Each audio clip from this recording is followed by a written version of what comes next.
Star Trek Voyager, Starfleet Academy, Lifeline. Chapter 3.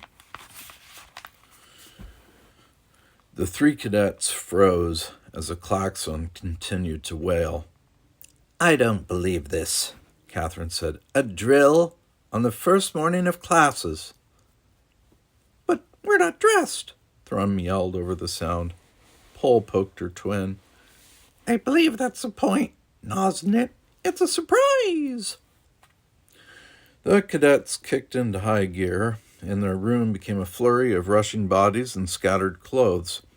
Kathryn put on her uniform in record time, yanked on her boots, slapped on her comm badge, then turned just in time to see Thrum hopping around on her furry left foot, struggling to pull her boot onto her furry right foot. She got it on, but with a grunt of anger, yanked it back off. "Ow! No socks! Uniform regulations!" "Forget regulations. This is a red alert," Pol told her, pulling her jumpsuit up over her fuzzy shoulders. "Just get your boots on." Thrum started hopping again as Kathryn raced for the door. "I'm going. Hurry up, you two." "We are coming," Pol assured her, about to put on her own boots. Then she frowned at her twin. "Psst! You took my socks." "You said you didn't need them," said Thrum smugly. "It's a red alert." Kathryn left as the twins started arguing in diasamin, a language that sounded like, quote, German spoken underwater by a toothless cat, end quote, according to Theta Mar, a cadet who lived down the hall. Kathryn was amazed that such a bizarre description could be so accurate. I'd like to hear that. I'm not sure I really hear it. Oh, anyway, the hallway was filled with cadets all scrambling to get to their stations, which Mallet had assigned the previous day. Just like on a real starship during a real emergency, Kathryn and her peers had to get to their stations and perform duties no matter what they'd been doing before, no matter how they felt, and no matter what might happen during the drill. Dorm drills were designed to catch the cadets by surprise at unusual times, thus training them in a way that a scheduled, programmed holodeck test couldn't. "Well, I'm surprised, all right," Kathryn thought, as she ran down the hall. "The problem is I shouldn't be. I should have known. Mallet would throw something like this at us on the first day of classes, of course." Mallet's appraisal of their performance during these drills counted as much as their class grades did. "Kathryn Janeway, don't you dare blow it this early in the game." She slipped inside the lift just before the doors shut. As it began a swift descent, she noticed that Hallie Coogan was standing next to her. He stuck out like a sore thumb from the rest of the cadets crowded in the little cubicle, including Kathryn herself. While they all looked as if they'd dressed during a hurricane, Coogan's uniform was crisp and his hair was neatly combed. Even his boots were polished. It was as if he'd been expecting this drill. "Geez, Coog, did you even go to bed last night?" said a tall blonde cadet with the wildest case of bedhead Kathryn had ever seen. She absently ran her fingers through her own hair. It was a hopeless gesture. Without a thorough combing, her hair stuck out all over the place. If only she'd thought to grab a hair clip at least. Coogan just looked superior. "Obviously, I'm faster than you greenhorns," he said. "Hey, who are you calling it?" Kathryn began, but then the lift doors whooshed open and the cadets piled out. "Okay, floor 2, station 13, Kathryn said to herself, turning to the right. "Hey, that's my station too," said the bed-headed blonde. "Let's go." The klaxon continued its ear-splitting wail as they raced down the hallway, dodging other cadets who were scrambling to their stations. They quickly found Station 13, a mock sensor processing console in an alcove. None of the drill stations were real. They were only training consoles hooked into a central computer that controlled the details on the drill scenario. Among the other stations scattered throughout the dorm building was a mock console on the first floor that was programmed to operate like a weapons console, a mock warp core assembly down in the basement with several engineering stations for engineering majors, and a mock bridge up on the top floor where several command track cadets had been assigned. In many ways, the dorm building really was a starship. When Bedhead reached Station 13, he immediately began to run a required status check. Kathryn grabbed him by the shoulders and physically joggled him over to the other side of the console. This is post 13A. You're 13B over there. Oh, sorry. Bedhead shrugged and started running the status check on his side of the console. Stats check is my job, Kathryn told him sharply. You're supposed to monitor the incoming after-ray sensor readings. Oh, right. Sorry again, Bedhead grinned. First day jitters. Don't worry, I'm not usually an idiot. He paused, then added, I don't think. Under other circumstances, Kathryn might have laughed at that, but this wasn't the time for chit-chat. Readings indicate we've encountered an ion storm. Shields are holding. Sensor data is coming in clear from the forward arrays. And clear as crystal from the aft arrays, said Bedhead. No, all we have to do is make sure the bridge gets all this data. The wailing klaxons suddenly stopped. Only the bright red alert light panels continued to flash. Bedhead relaxed a little. We've gone down to yellow alert. Thank goodness, my ears are killing me. Kathryn was only partially listening to him. Standing down from a red alert might make other cadets relax, but as far as she was concerned, the emergency wasn't over yet. Station 13 was responsible for making sure all sensor data reached the bridge, and she'd do her job until the drill was officially over. Kathryn Janeway intended to get perfect marks at the academy, and the time to start that record was now. By the way, my name's Dunkirk Frost.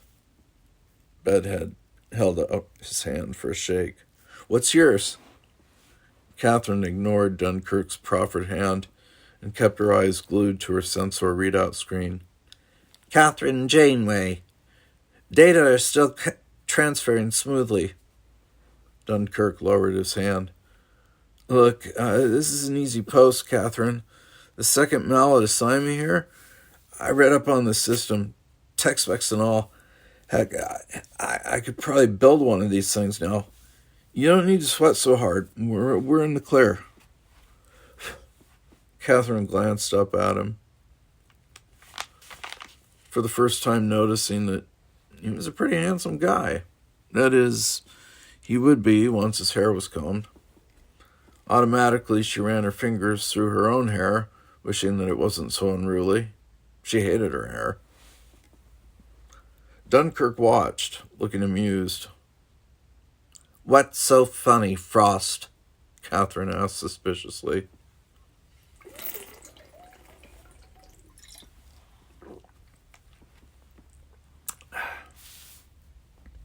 His eyebrows rose high on his forehead. Me? Nothing. It's just that this is our first day, you know? I can't believe I'm really here at Starfleet Academy, finishing up my very first drill.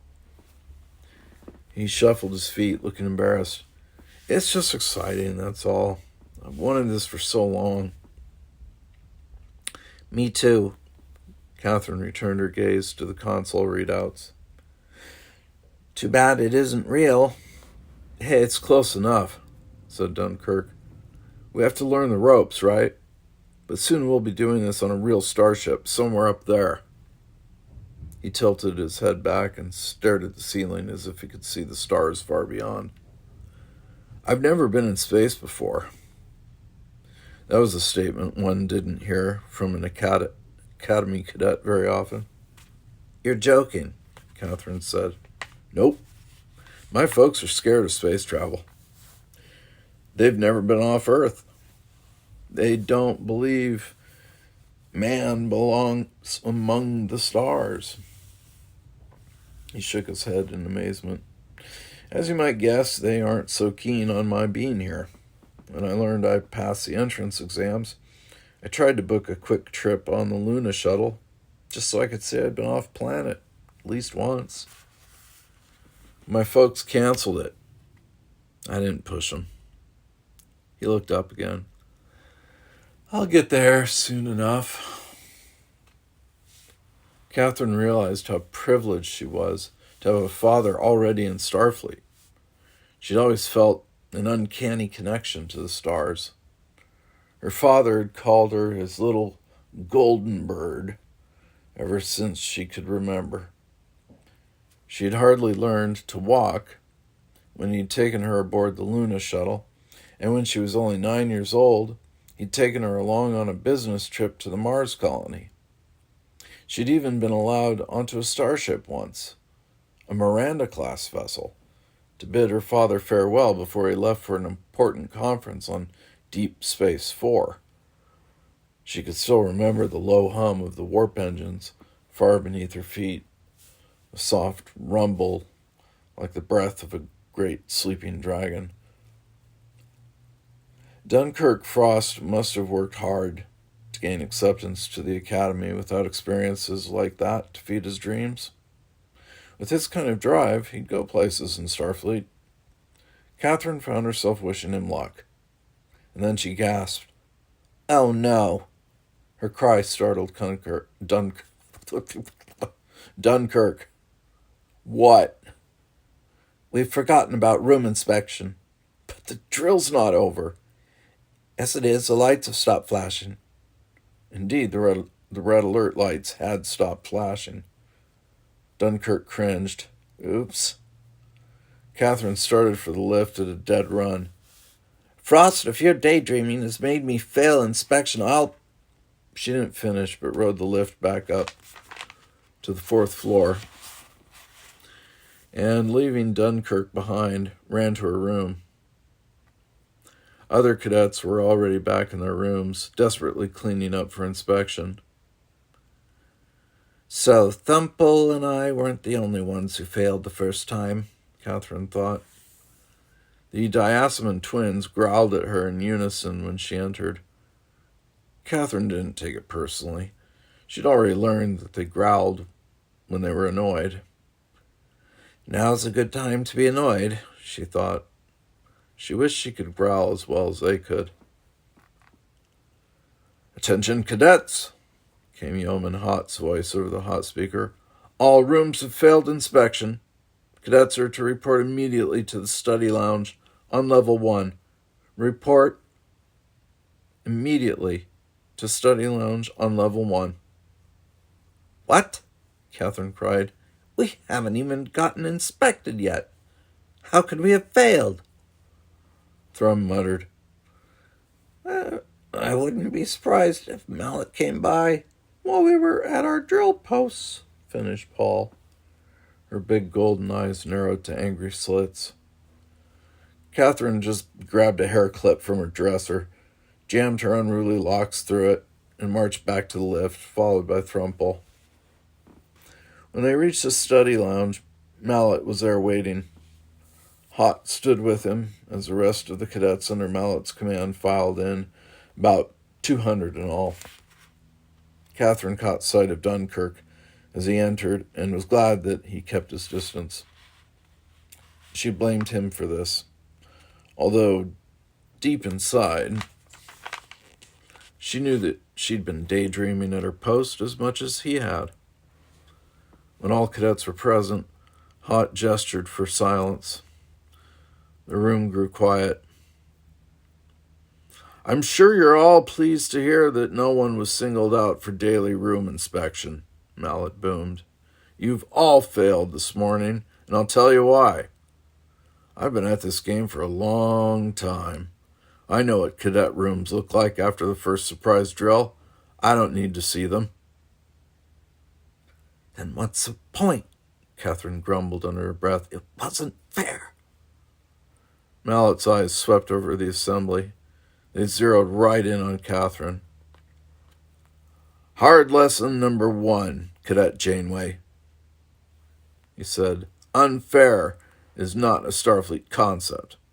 Life is unfair. Death is unfair. Space is unfair. Deal with it. Kathryn almost fainted. He heard me, she thought in a panic. Oh my gosh, he heard me. But that's impossible. How could he have heard me? He's way over there and I'm way over here. Her mind ran frantic little circles around itself, and the wild pounding of her heart blotted out everything Mallet said next. Physically, Kathryn didn't move a muscle, but in her head, the universe was imploding. It seemed as if whole years passed before the room around her came back into focus and Mallet's voice became intelligible again. There's a little something you freshmen need to know, he was saying. I'll keep it simple. We don't want you here. Kathryn heard Paul start to growl, but the diaceman abruptly stopped for fear of being overheard. It's up to you to convince us that we do want you, Mallet continued. Your entrance exam only gave you the opportunity to come here. Now you have to prove to us that you're worth keeping. If it were up to me, I'd flunk the lot of you now and save Starfleet the time and expense of washing you out one by one. You see, as a member of Starfleet, not only will the fate of your fellow shipmates and those under your command hang on your slightest actions, but upon occasion, entire civilizations, planets, even whole star systems will live or die by your performance. We don't want competent beings. That's a given. What we expect is the impossible as a matter of daily duty. If you don't think you're up to that, leave now. On cue, Yeoman Hot stepped to the door, causing it to whoosh open. He held it open. Mallet said nothing. Nobody moved. There are plenty of civilian careers out there. Many of you have sufficient training to start now, Mallet said. Still nobody moved. Yeoman Hot let the door whoosh closed. So, you all think you can make it here. Well, it's my job to prove you wrong. CGC Mallet paused dramatically. That will be all, cadets. Dismissed. The assembly dispersed in an orderly fashion until someone said, Well, I'm late for class. As if the floor had suddenly become electrified. All the cadets broke into a run, surging toward the exit like a living tsunami. Kathryn hung back.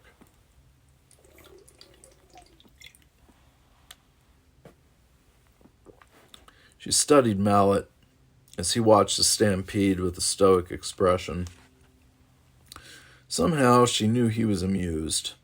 Well, you're not going to get any more amusement out of me, she thought. With calm, measured steps, Kathryn headed for the door, her head held high, her posture perfect. She was the last one out of the room. She could feel Mallet stare as she made her grand exit alone. Chapter 4. A week later, Kathryn was alone again. But this time, she wasn't at the end of a line, she was at the very front. She stood before the food replicator in the mess hall, her hands on her hips, a scowl on her face. Okay, let's try it one more time. She was losing patience, and so were the dozen or more cadets lined up behind her. Kathryn didn't care. The replicator was going to get her order right if she had to gut the thing and reprogram it herself. "I want a salad," she said, "but put in raspberry-flavored gelatin cubes with little marshmallows in them." The replicator made its pleasant whirring noise, and a bowl appeared. Like the 4 bowls before it, it contained greens, some vegetables, oil and vinegar dressing, and no gelatin cubes. "Computer, you're supposed to be able to make substitutions," Kathryn snapped, shoving the bowl back in to be recycled.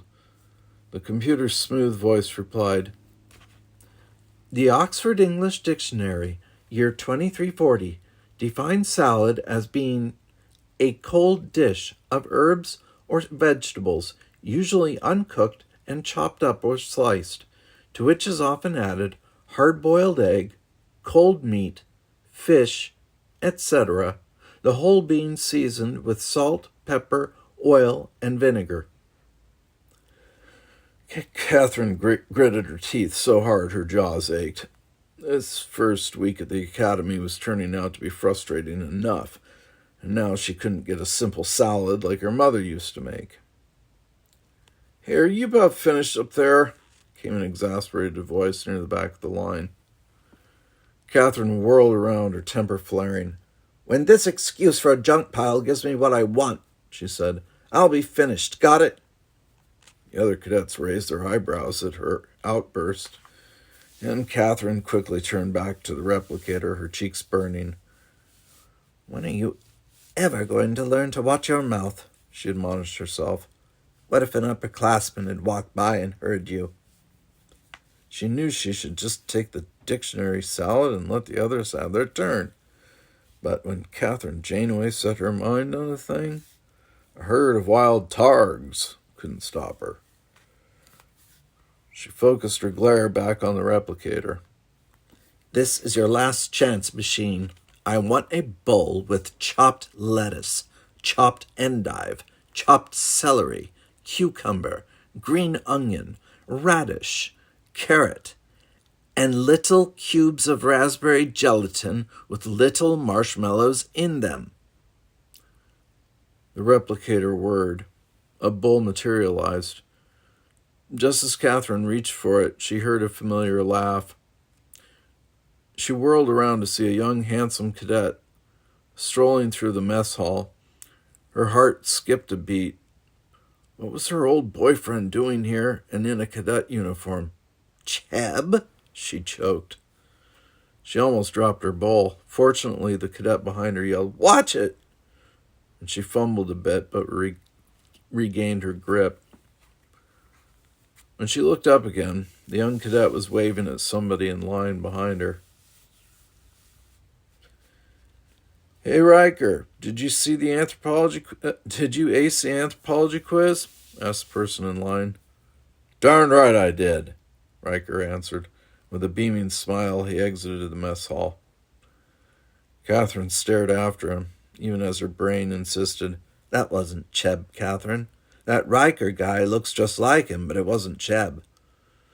She shook her head as if to shake away old memories, and in a daze took her bowl and fork and quickly left the line, oblivious to the sarcastic applause of the cadets behind her. As she hunted around for a vacant table, Kathryn resolved to avoid Cadet Riker. Her heart was still pounding, and a complicated knot of dark emotions roiled around in her chest, creating a sensation that bordered on physical pain. Obviously, she hadn't gotten over her breakup with Cheb Packer last summer, after all. "He rejected you," she reminded herself firmly, "simply because you got into Starfleet Academy and he didn't. This is just one more example of the necessity of the Prime Directive." Kathryn wasn't referring to Starfleet's Prime Directive, the rule that prohibited Starfleet personnel from interfering with the development of alien cultures. No, Kathryn Janeway had formulated her own personal prime directive. There will be no emotional attachments at Starfleet Academy. The last thing she needed was to fall for Riker or someone like him, get her heart stuffed through the meat grinder of romance all over again. Just wasn't worth it. In fact, Kathryn had decided to keep her distance from everybody. There simply wasn't enough time in a day to do all the things she had to do for school, let alone be social on top of it all. In order for her to be the best, something had to be sacrificed along the way. So be it. She'd never been very social anyway. Kathryn chose an empty table and sat down. Only when she poked her fork into her salad bowl did she finally notice the contents. Greens, vegetables, oil and vinegar dressing, and no gelatin cubes. Oh, never mind. She stuffed the fork full into her mouth and started chewing. Formulating the prime directive had been a brilliant move, but getting the idea across to her peers hadn't been easy so far. How do the others find so much time to play? She wondered. It seemed as if Thrumpole were taking part in every activity on campus, and they kept trying to drag Kathryn along with them. Kathryn's classmates kept trying to draw her into study groups, even after she told them that she preferred to study alone. Even Bedhead Frost had invited her out to a holopic the night before, but she turned him down, nicely, of course, but still, she wondered how on earth he had time to even think about holopics with all the homework to be done.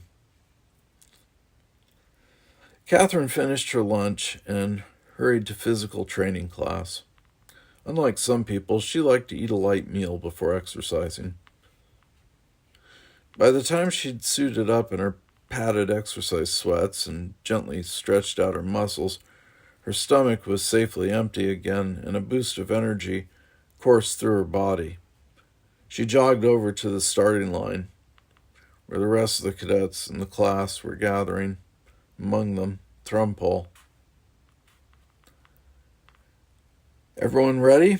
called their coach, Lieutenant Henry Laetus. He was so young and baby-faced that many cadets made the mistake of thinking he was easygoing. Laetus was anything but that. "Remember, cadets, this obstacle course is for conditioning and stamina only. Pace yourselves. It's an exercise, not a race." He held up an old-fashioned starter's pistol, and at the sound of its sharp crack, the line broke. Kathryn leaped forward and took the lead. Remembering Lita's words, she didn't go too fast, but she still wanted to be first.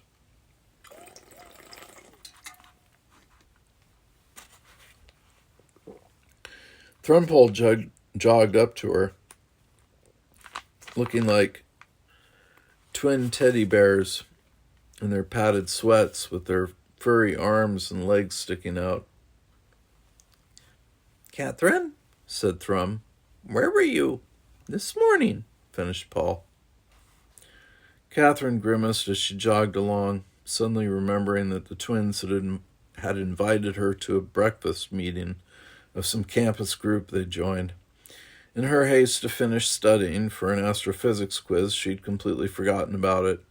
"I'm sorry, Thrumpole. I couldn't make it. I had to study." "You said that last night, when Dunkirk invited you to the holopic."